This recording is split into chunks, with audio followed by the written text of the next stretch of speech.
welcome back to Stella Rosebella, where I talk about the latest Asian drama, music shows, and artists. Today I will be explaining the 5 literature pieces that the writers used in 山河令.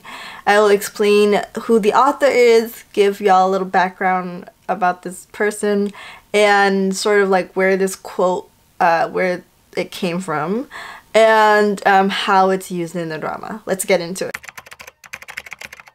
I did not put these all together. I didn't even know where these quotes came from, but someone on Douyin actually put them together, and also I found some on Weibo. So props to that person for finding where they came from or may be referenced to. So that's all I want to say. The first one is in reference to a piece called 质量奇超, and this piece is written by 史之墨。我将于茫茫人海中访我唯一灵魂之伴侣，得之我幸，不得我命，如此而已。 So in reference to that quote, it's sort of saying like in this sea of people, this world, this world, this sea, this everyone, I met you, my soulmate. And meeting you and being friends with you, I feel very lucky. And if I don't meet you and we don't become friends, it's okay. My life is just gonna be like this. Nothing really changes. So that's where this part of the line stemmed from. So what溫客行said is 心何如之. And I guess in a sense, when溫客行said that, he's sort of telling 周芷书how he views 周芷书, even though when he said that line was sort of very not serious, very casual. You know how he is, the way he talks. And so in a sense I feel like溫客行is sort of hinting how important Ashu is to him, because he feels very lucky that he met this person. I don't know, that's how I interpreted that line when it's used in this context, and how溫客行might have felt when he said that line. So that's how I feel, and yeah. So who is this person? Where did he come from? So 史之墨 is actually Jin Yong's cousin. If you have read a lot of 武俠小說, I sort of forgot to admit it, 武俠小說, you'll know one of them is 神雕俠侶, he wrote that. And so this guy, 史之墨, who is he? Where is he from? He was born in Haining. And so let's get into who he is. He went to college in Beiyang University, and then later he came to Massachusetts. He went to Clark University, and he studied poli-sci and history. He went to Columbia for grad school and studied econ and politics. And then he said that the US was just not right for him, and he went to England. He went to King's College. In England, that's where he fell in love with the English romantic poetry, and he wanted to bring that influence, that Western influence, into Chinese poems, Chinese literature, Chinese poems. And he also wanted to sort of I guess in a sense he sort of influenced the change of how it was written. He wanted it to make it more everyone can understand it, more common language. And because Chinese literature poems, it's written in a certain way, and I feel in a sense, to me, how I felt was it was written for people who were basically in the wealthy families. Those people could understand it, but other people can't. That's how I feel. And I guess he wanted to change how it was and make it more people could understand it, a lot of people could understand it, so in a more common language.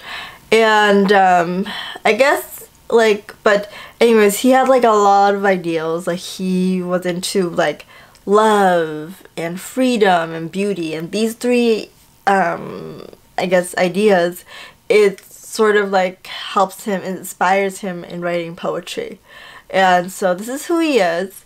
You can do more research about who he is, because his relationship history, not good at all. But he is one of the most important figures in early 20th century for sort of like modern Chinese poetry. So what Wen Kexing said is, 你若不在了，千雪目，我孤影之影向谁去啊? What Xing said is taken from a piece that Yuan Haowen wrote. 恨人间情是何物，直教生死相许。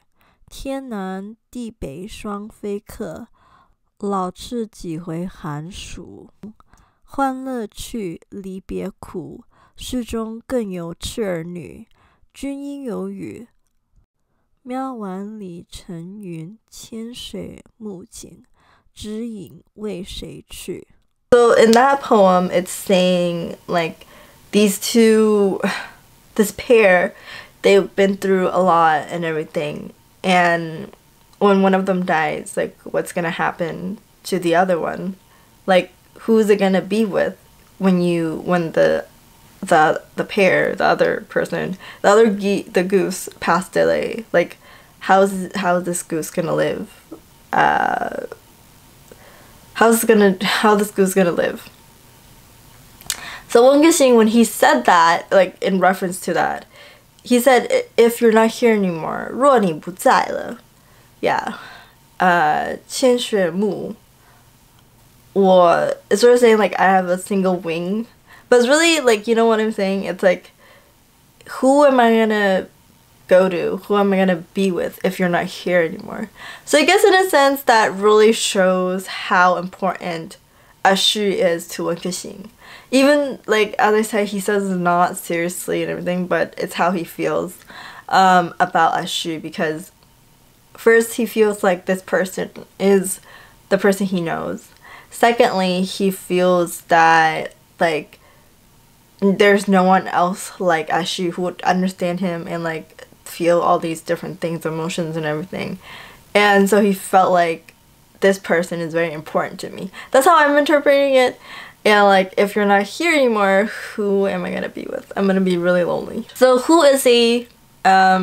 He was a historian, and he was a historian for the Mongol Empire. That's what I have researched, but there's like different things about him. And apparently he was a genius, and he was really good at like poetry and like writing lyrics and composing. And based on that poem, apparently like he heard or he saw like a pair of wild goose who like traveled together and everything. One of them died, and the other one is like, you know, since you died, I will also die because I can't live without you, and I feel very lonely. That's basically what happened, and that's what he saw. And so in reference to that, he wrote this poem. So in the drama, Wen Kexing says, 而布衣之徒，摄取与然诺，千里送艺，为死不顾事. So this line is in reference to something that Ma Zetian wrote in 史记. 而布衣之徒，摄取与然诺，千里送艺，为死不顾事。此意有所长，非苟而已也. This is basically talking, because he's a historian, he basically talked about these three different people and talking about how these people from like normal families, or some people look down upon these people, but when he wrote about these people in this piece, they're seen as heroes. They are very like respected by the people, and it's sort of talking about the injustices in the Tang Dynasty's law, and how it's very like it benefits the people, it seems like, but it's not really. It's sort of like, you know what I mean? It's sort of like fake in a sense, that fake sense of justice, I guess, in a sense. That's how I interpreted it when I read like what this is about and where it's from and like what it's talking about. And he's basically saying that these people who are normal people and like from like normal families, once they have committed like what they promised, like to fulfill a promise, or like how the world sees them as, like it doesn't matter how the world sees them as, like they will do what they promised, and that is very important. And it's that idea. So I feel like in a sense溫客行is maybe talking about in reference to how these different 门派, the 名门正当, the like the good people basically in this 江湖, who say that they are good people, but when you look throughout the drama, are they really good people? Like, there are people that said that, oh, for the people, for this like justice for everything, we should go and do something to these other people, like maybe they're accused of something or whatsoever. Like, these people, they're not really good people because they all want the 琉璃甲, which who doesn't want it? Because like in that armory, this like storage place, it's all filled with like books that's like really with like 武功, and probably who knows, but basically like who's not greedy, that's what I want to say. And like throughout the recent like wuxia drama that I have watched, or xianxia even, like the heavens that people all thought like, oh, this is like the good people, but it's not really the good people. So basically, back to this drama, I guess it's sort of saying like how溫客行feels about this jianghu world probably, and how like this world, like maybe people seem like good people but they're not really. It's like this mask that they have on, and they're all just greedy people. So who is Ma Siqian? If you studied ancient Chinese history, you would know this person's name, because he was a historian that got castrated by the emperor because he was defending a general. And so yeah, that's what happened to this guy. You can find out more about him if y'all Google about him. And so this piece in particular, in reference to, in the drama, 溫客行 says, 飘飘兮若流风之回雪，仿佛兮若轻云之逼月. So this part that溫客行 says, describing Ashu's 武功, is reference to a piece that Cao Zhi wrote called 洛神符. It's talking about how this person looks. It's like not that clear, but you can't really see it, but it's sort of like this person's very beautiful, and sort of like describing like how like she's like unsure or whatever. It's like the clouds that like cover the moon, and like the moon is sort of like changes to like snowflakes, like it will change, like the shape of it will change, and it's like it will like spread like snowflakes. In that sense, that's all I can say about it. But it's basically saying how this person is beautiful, describing like good things about this person, like the beauty of this person. And so溫客行, when he said this, he was describing Ashu's 武功. So in a sense, I feel like because he's always wanted Ashu to take off the mask off, and so he's always like complimenting how Ashu looks, and he's like, I believe this person is a beautiful, like handsome person. And so I was like, okay. And he was describing how Ashu's 武功 was, and he was saying how he described it in that sense, and how it's like very beautifully, I don't know, very beautifully, like, because their 武功, they fly and stuff and everything, and it's like very beautiful in that sense, I guess. I don't know. So who is Cao Zhi? Cao, you heard of this? Familiar with this last name? Cao Cao? Any memories? If you have read 三国演义 or know about the 三国period, this person is very famous, and you can look up who he is. But Cao Zhi is his son. It's actually Cao Zhi's son, and he was the prince of the prince of Chalwei during the Three Kingdoms period. He's the son that's like really good with writing and literature and everything. This poem was originally called Gan Zhen Fu. So why was it changed? It was actually changed because of someone. So anyways, this poem, people are speculating who this poem is about and everything. So this poem is to describe a beautiful person. And some people believe that maybe this poem was probably related to his sister-in-law. So why? So his sister-in-law and him, I guess in a sense, they had feelings for each other, but at the end, you know, sister-in-law, she married her brother, and she passed away though. And apparently the story is Chao Zhi went to visit his brother and his nephew, and I guess like when he saw his nephew, it sort of reminded him of her. So like what happened was that like I guess her brother told him to like he gave Chao Zhi all her belongings, so he took it back with him to where he was going. And so the poem was originally called Gan Zhen Fu, but like because this poem, because people felt like it was written about the sister-in-law, when her son became the emperor, he changed it to Luo Shen Fu. So that's that. So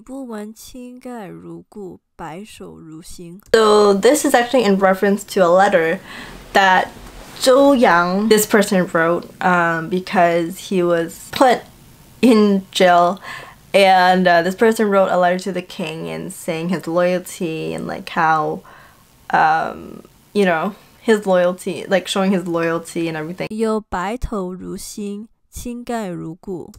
The emperor or the king was really touched by what he wrote, and he released this person from prison. What is this talking about? There are some people that have known each other for a very long time, but they, I guess in a sense, they don't really know each other that well. It's sort of like they've met for the first time, that type of feeling. But there are some people who have just met, but then it feels like they've known each other for a very, very long time.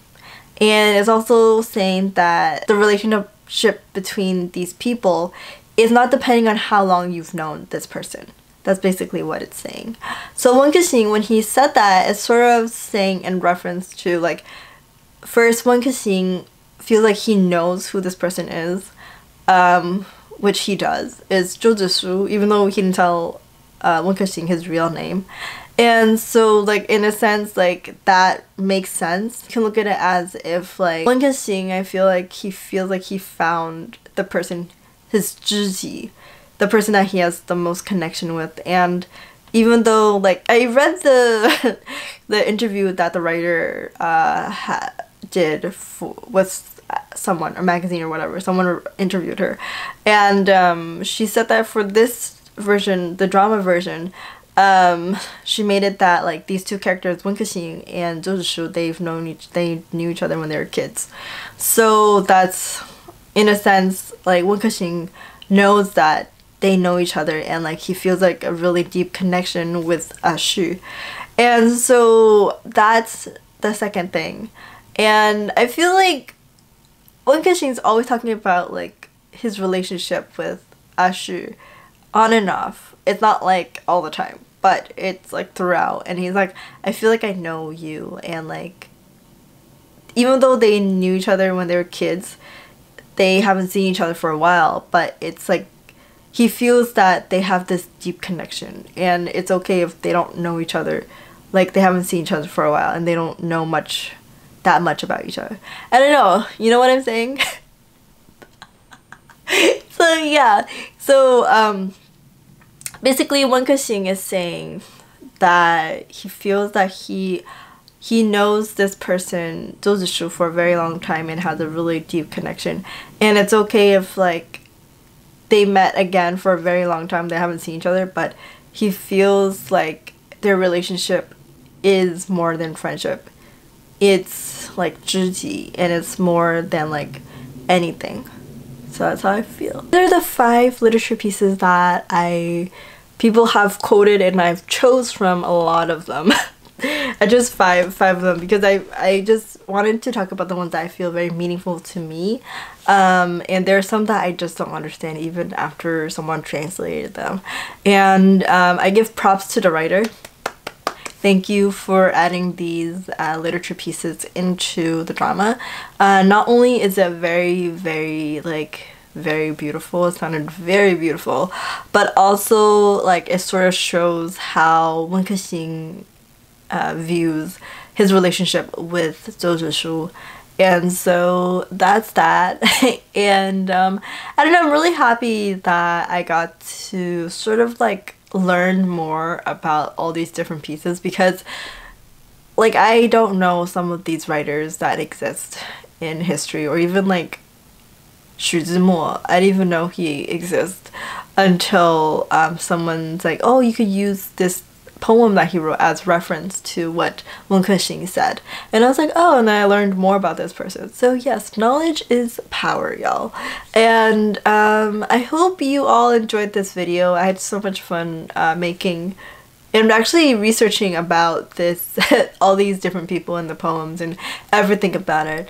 So yes. Let me know in the comments below what you think of these quotes, and I'm not sure if I will do another video on this. It depends on what is in the drama and how people put it together and what I find really deep and meaningful and everything like that. And yes, and let me know how you feel about the drama so far. If you like this video, please give it a thumbs up, and if you like videos where I explain things like this, please subscribe to my channel, and I will see you in the next one. Bye!